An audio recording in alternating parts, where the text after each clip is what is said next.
Donc vous êtes naturellement architecte et urbaniste, vous êtes fondateur de l'agence JAM et vous réalisez des projets tant à l'échelle architecturale qu'urbaine. Vous ne m'écoutez pas, mais ça doit être vrai.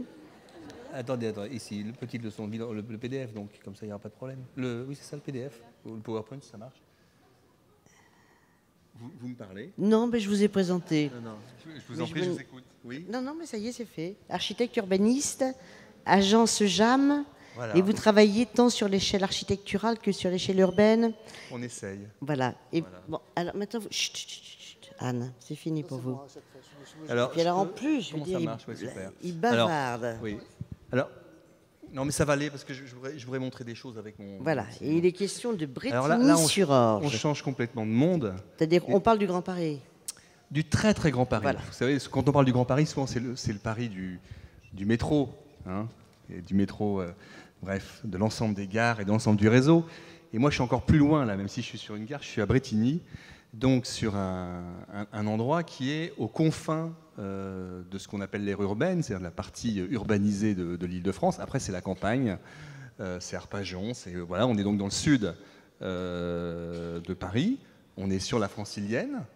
Hein, que vous voyez là, et on est sur une commune qui est donc juste adossée ici, mais qui est sur le RERC, donc sur une gare, et dans un paysage qui est extraordinaire, puisqu'on est adossé, si vous voulez, à la vallée de l'Orge, qui est une très très belle vallée, et qui est donc un coteau exposé plein ouest. Hein.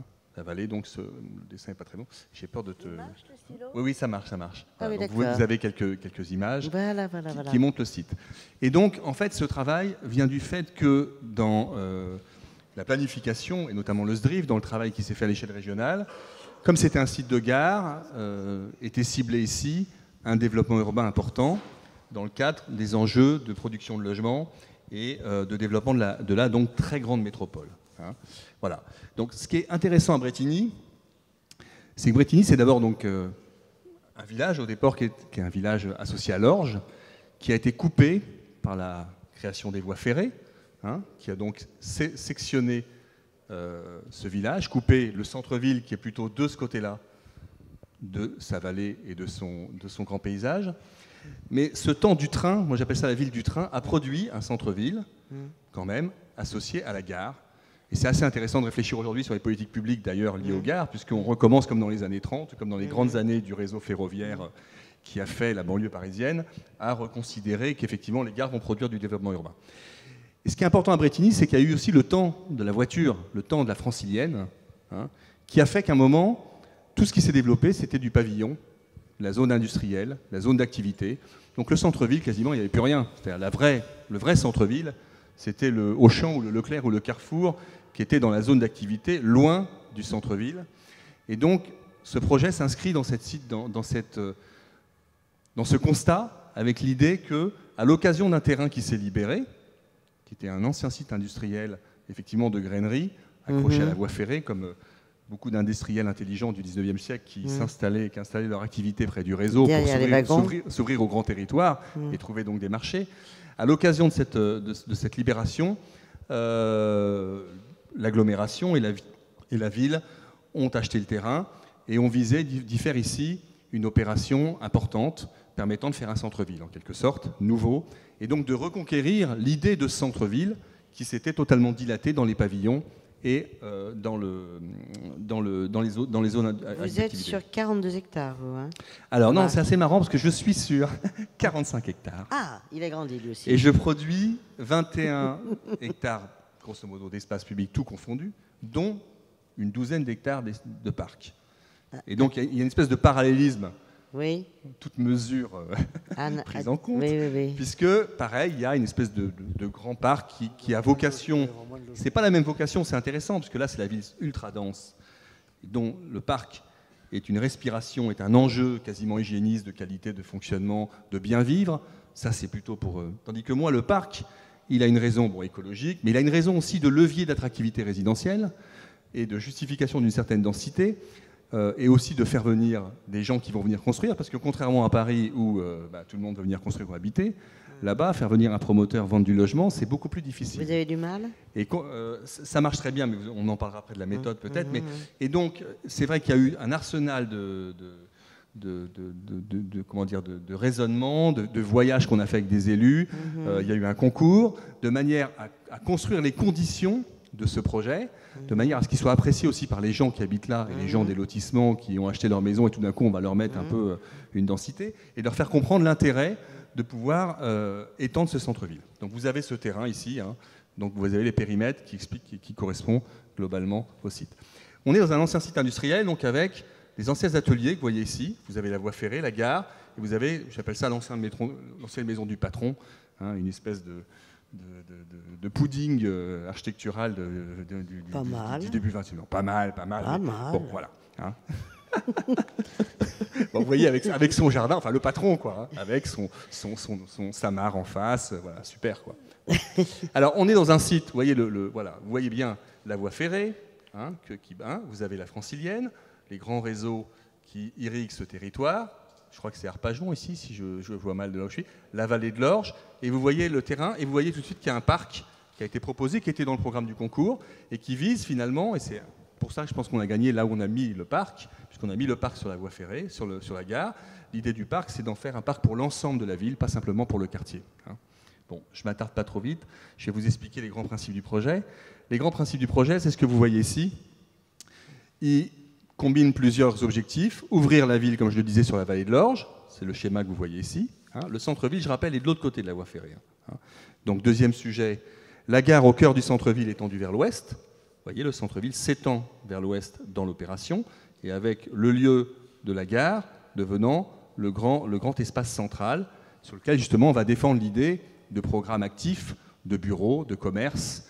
Donc vous revitalisez le centre-ville. Ah oui, donc là il y a un enjeu non seulement résidentiel, hein, évidemment, on produit du logement qui n'est pas que de la maison, donc qui permettent, parce qu'il faut savoir aussi que dans ces endroits-là qui sont développés avec énormément de pavillons, on a un problème de production, on a un manque de petits logements permettant la décohabitation, permettant aussi une ville plus complexe du point de vue des structures, donc des habitants, des structures des ménages. Et donc, effectivement, il y a non seulement du logement, mais il y a une ambition de reconquête active de centre-ville, d'arriver à faire venir un supermarché, alors que le supermarché est dans la zone d'activité, d'arriver à mettre des écoles, etc. Un cinéma ? Il y a un cinéma déjà. Ah. Donc, on ne va pas déshabiller le cinéma du centre-ville. Bon. Il y a, alors, autre objectif, et je vais en parler parce que c'est quand même, il y a une discussion sur la forme urbaine, et puis ça m'amuse de rebondir sur le débat sur la règle. Il y a effectivement, moi je dois inventer un peu une ville. Hein, j'ai eu la ville un peu début du XXe siècle accrochée sur la gare, comme vous en voyez beaucoup dans les banlieues parisiennes. J'ai la ville pavillonnaire, des lotissements Kaufmann et autres lotisseurs. Et puis je dois fabriquer une ville là-dedans. Et je vais vous expliquer un peu sur quoi on s'est accroché. Je n'ai pas Haussmann, je n'ai pas le travail de loyer, je n'ai pas tout ça. Je dois produire quelques idées et les partager avec l'ensemble des acteurs et des habitants qui sont là. Hein. Et dans ce travail-là, on a imaginé effectivement plusieurs formes de villes, mais notamment l'idée effectivement de pouvoir habiter d'une manière un peu particulière en rapport avec ce grand paysage. Ce qu'on appelait un peu la ville au bois, c'est-à-dire une manière de pouvoir habiter le paysage avec ce que vous voyez ici, que moi j'aime bien ce dessin, parce qu'il exprime sur les formes urbaines l'idée d'une extension du centre-ville que vous avez en foncé, l'idée d'une forme urbaine un peu particulière ici, qui est très associée au lotissement et au bois, et autre chose ici, qui est l'idée plutôt faubourienne, si vous verrez, d'un travail lié à un parcellaire existant qu'on voit ici. Bon, autre élément qui est le patrimoine industriel qu'on a essayé de récupérer dans le projet. Bon, le plan d'ensemble. Vous voyez, donc c'est un plan assez important. Donc voilà, on est un peu comme sur Batignolles, j'ai un grand parc au centre, hein, bon, qui a un avantage de s'ouvrir sur la gare, la place de la gare, hein, qui est ici, hein, et avec un travail assez simple qui reprend des voies, qui essaye de tisser ce nouveau quartier avec la périphérie, et notamment faire en sorte que le quartier pavillonnaire ici puisse aller à la gare, puisse aller au parc, puisse trouver aussi des nouveaux espaces publics. Bon, vous verrez que dans les plans, j'ai souvent cette chose-là, qui explique le temps du projet, puisque c'est ce qui reste, c'est en fait un laboratoire désaffecté, c'est ce qui reste du patrimoine industriel qui va bientôt partir. Vous avez un mauvais sol, vous aussi ? Alors j'ai un sol un peu moyen parce que j'ai de l'argile verte, ce qui me pose d'énormes problèmes pour aller faire des parkings souterrains et aussi pour traiter l'eau, parce que c'est-à-dire que j'ai un sol qui n'infiltre pas. Ah, oui, alors nous, on en a fait une qualité, on est très contents, ça nous permet de faire des zones humides et de réinstaller la biodiversité et surtout des milieux naturels différenciés entre justement des zones humides et des zones plus sèches.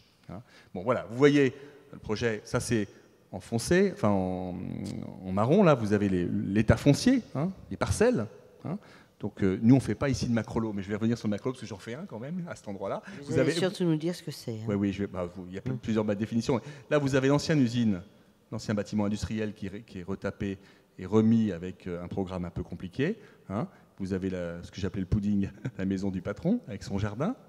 Hein. Et puis il y a une nouvelle voie ici, l'école. Alors vous remarquerez que les écoles sont mises aux extrémités du quartier, l'idée étant que l'école est quand même le lieu de la convergence des habitants existants et des habitants nouveaux.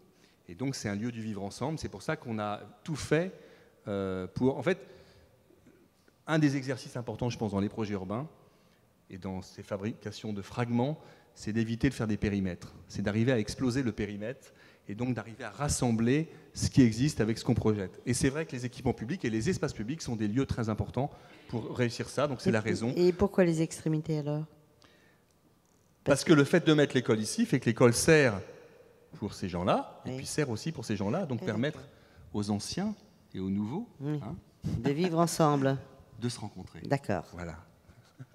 Voilà. Alors, il y a un test de faisabilité, hein, et je vais expliquer après les principes et comment on essaye de les mettre en œuvre, qui présente donc un espèce de plan masse, si vous voulez, hein, avec différentes formes, sur lequel je reviendrai plus largement. Vous voyez en rouge les équipements publics, en couleur, on va dire jaune et plutôt les places, en vert donc les parcs et les grands jardins. Et puis, ce qui est un peu flouté avec les bâtiments, ce sont les parcelles qu'on va vendre. Voilà, vous avez un extrait en 3D hein, qui montre un peu le projet. Donc ça, c'est une opération qui représente quand même 2400 logements. Et ce qui est phénoménal, si vous voulez, à côté, on faisait 300 logements dans un lotissement pavillonnaire, voilà. Hein. Donc il y a eu, donc pour faire adhérer l'ensemble de la ville, l'ensemble des acteurs à ce genre de choses, c'est un exercice passionnant, délicat, de concertation, de débat. Et c'est pour ça que je disais, les voyages sont très importants, parce qu'on fantasme beaucoup la ville. Tout le monde a sa ville imaginaire. Donc faire des voyages, c'est parler physiquement des choses avec les gens en se baladant sur des sites. Où est-ce que vous êtes allé ? Alors on a été en Bretagne parce qu'on a travaillé à Rennes donc, pour montrer notre travail. On a été à Fribourg, encore les Allemands, je suis d'accord avec vous. Hein, encore les Allemands, mais Fribourg c'est bien. Hein. Il faut mesurer la chose. Donc Fribourg parce qu'il y a un gros enjeu effectivement environnemental et d'ambition écologique, thermique, idiot, de qualité de construction, de filières sèches, etc. qui étaient sur ce projet-là. C'est du malin. Et on a été à Bâle aussi, on a été à Strasbourg, donc voilà, on a été visité. Et donc à chaque fois, moi je dis toujours, le projet urbain c'est une aventure urbaine, donc une aventure humaine. On se retrouve 2 jours avec les services de la ville, les services techniques, les architectes, les élus, et on discute.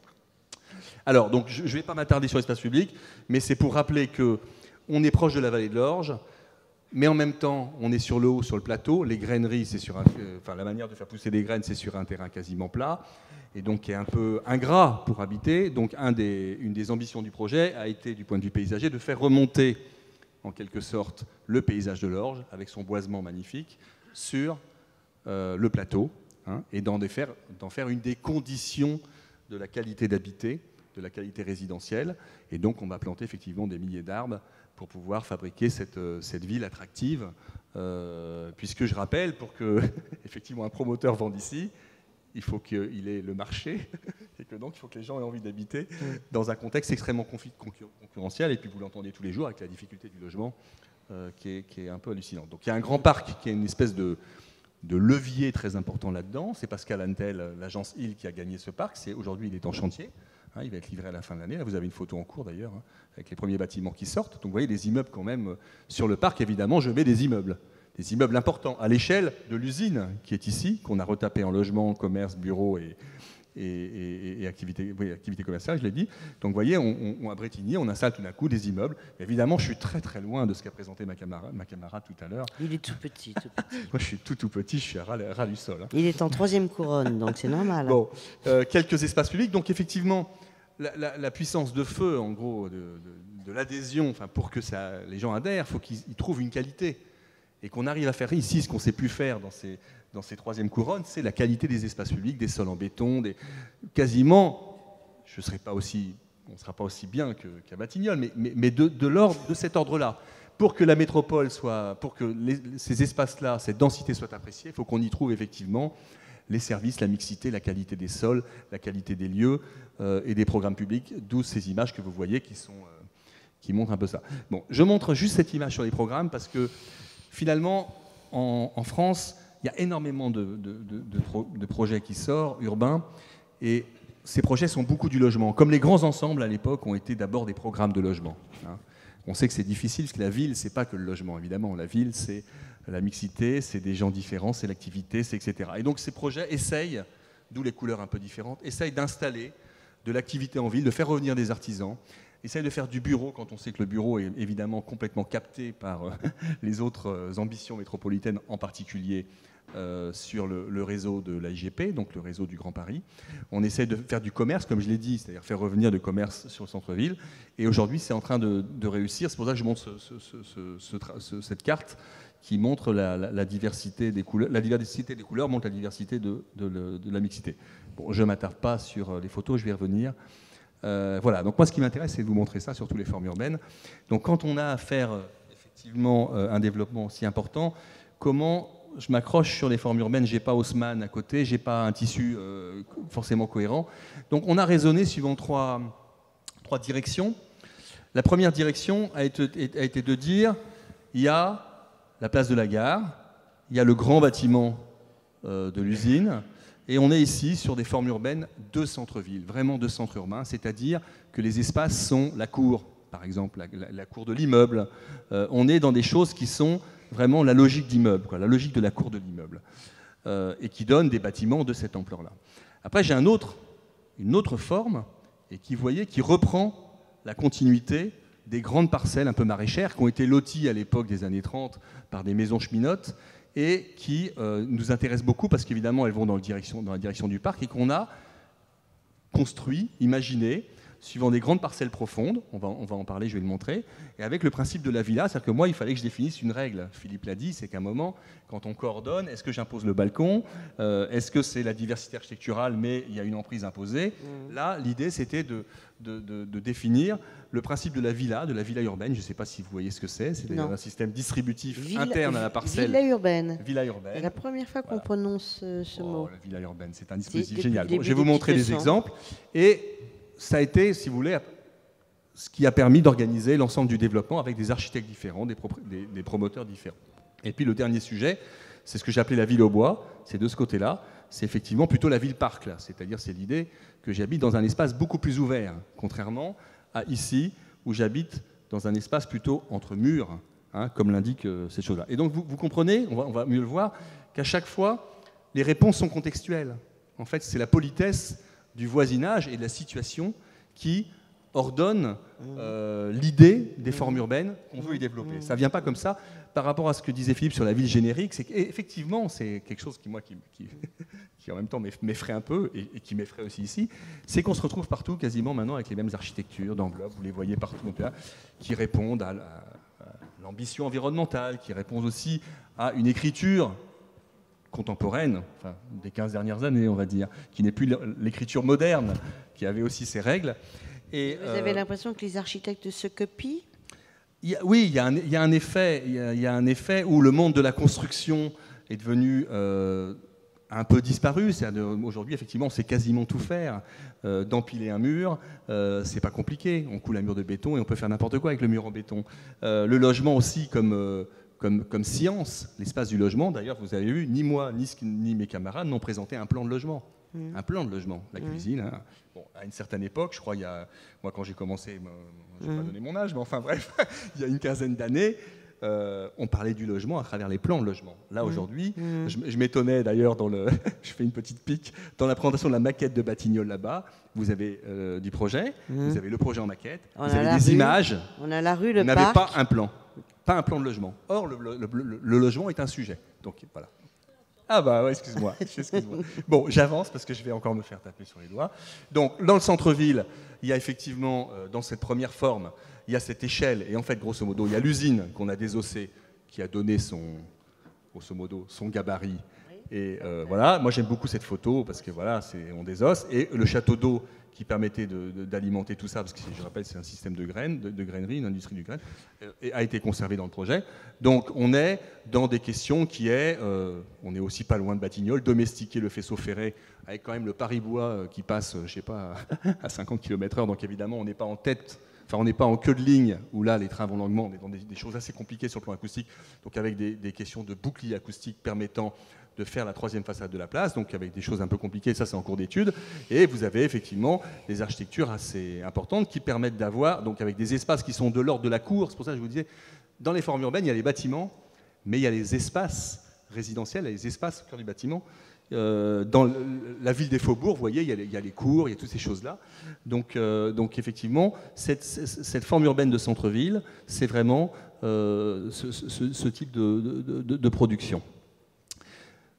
Sur ce secteur que j'appelle le Ménil, qui est du faubourg dense et qui reprenait le découpage et en face de ce qui existe ici, on est dans autre chose, des grandes parcelles, entre le parc, façade sur le parc, et la rue existante qu'on a élargie pour en faire une grande promenade plantée, et qui vise, entre le parc et l'existant, à, si vous voulez, faire coexister quelque chose qu'on trouve de très beau, qui sont effectivement les maisons, dont vous avez vu quelques photos, qu'on essaie de prolonger comme forme dans le tissu urbain qu'on construit, et des émergences plus hautes, qui sont des émergences d'immeubles collectifs, mais discontinus, qui ne fabriquent pas un front urbain, et qui s'installent évidemment sur le parc et sur le grand espace qu'on crée ici. Vous voyez, par exemple, ici, vous avez des maisons qui sont d'une échelle assez basse, et vous avez des grands immeubles. Voilà. Et vous remarquerez qu'à chaque fois, on est en géométrie, c'est des grandes parcelles, et effectivement, c'est une villa, donc on va voir.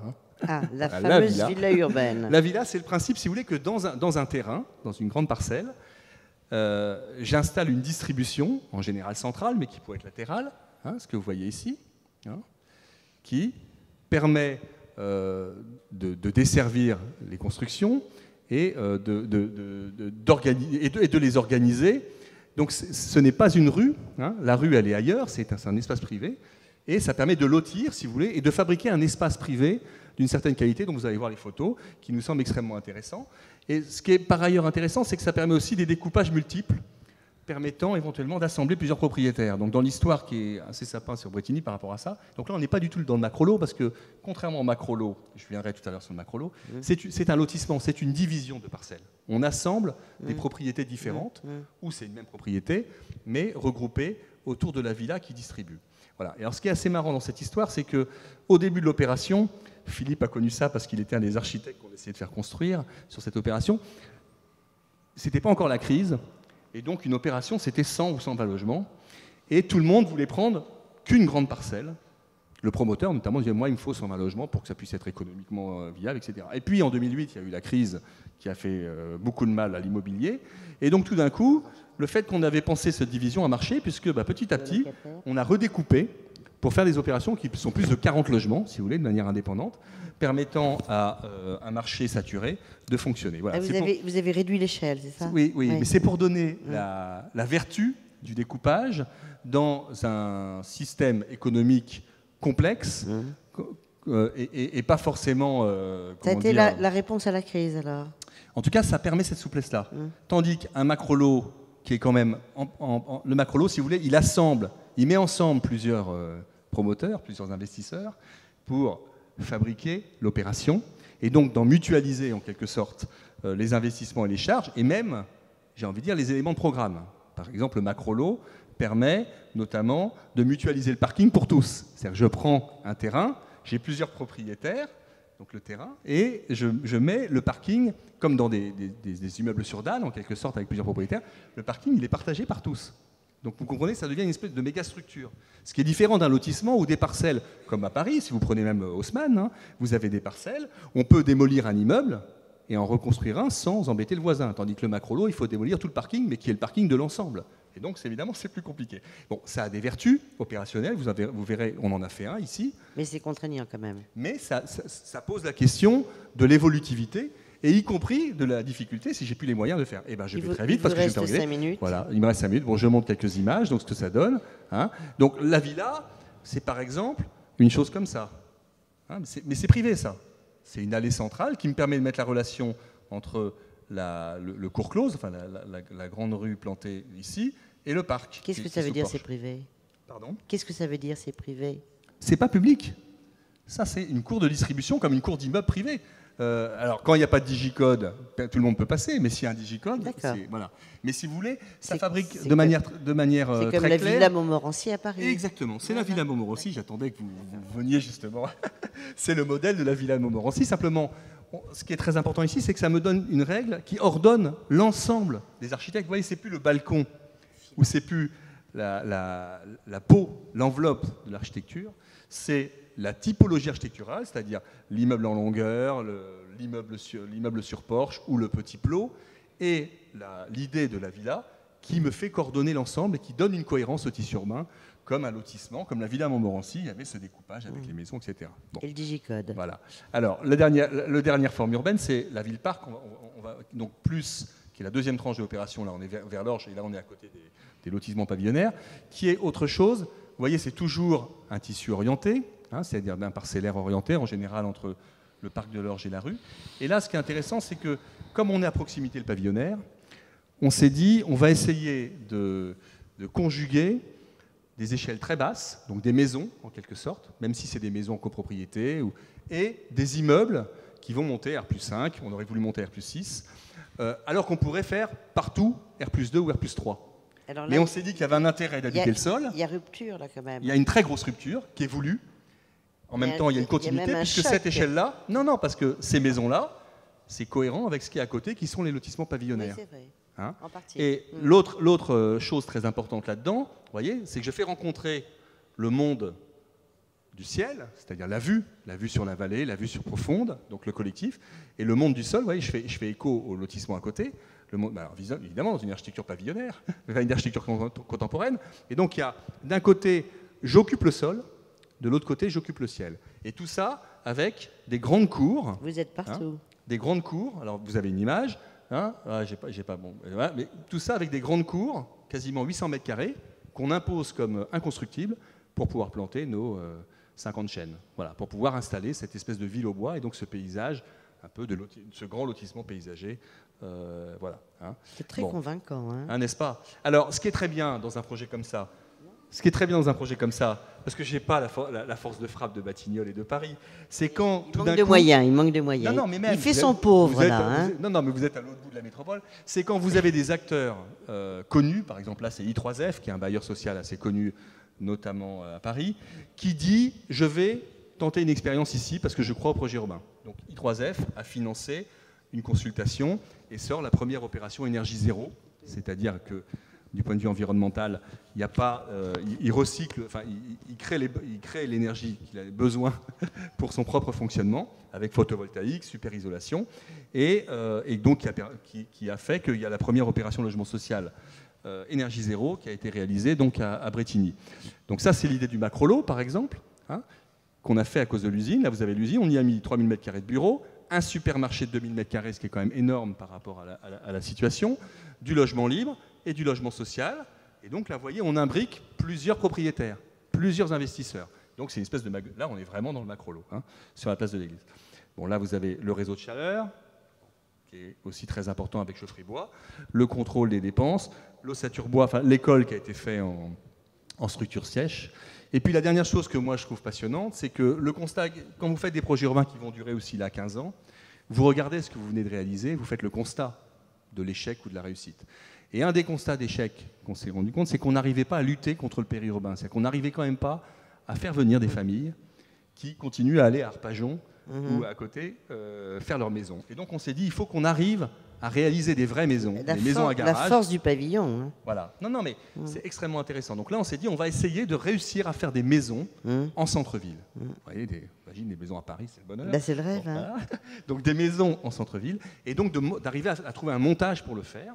Et là, en fait, pour trouver le montage, on a donné au même promoteur, si vous voulez, des droits à construire qui sont dans la villa, toujours dans le même principe que ce que vous avez vu avant, mais avec donc un immeuble sur le parc, un immeuble ici, et le reste, il y a une quinzaine de maisons, et on a négocié avec lui pour qu'il les vende pas cher du tout, qu'il les vende au niveau du marché du pavillonnaire, hein, avec un abaissement par l'aménageur, celui qui vend le terrain, de la charge foncière. C'est-à-dire qu'il y a une espèce de volontarisme de l'aménageur pour y arriver. Et donc, c'est des maisons magnifiques. Alors là, c'est en cours de vente. Hein. En plus, c'est fait par un architecte brillant qui est donc Vergely, l'agence Vergely. Tout ça en béton brut. Et donc, ce sont des espèces de maisons à patio, si vous voulez. La maison à patio étant une très bonne réponse à la densité, parce qu'évidemment, comme vous êtes sous les fenêtres de nos amis, les gens qui sont dans les appartements, le patio permet de faire son propre... Voilà. Il suffit d'aller à Tokyo pour constater... voilà. Alors, et puis je m'arrête là parce que j'ai trop parlé. Même si la méthode, les habitants, la concertation... Ces petits camarades m'ont dit on ne pourra pas le débrancher. Eh bien, si on vous débranche, on vous débranche. Merci beaucoup, merci à tous.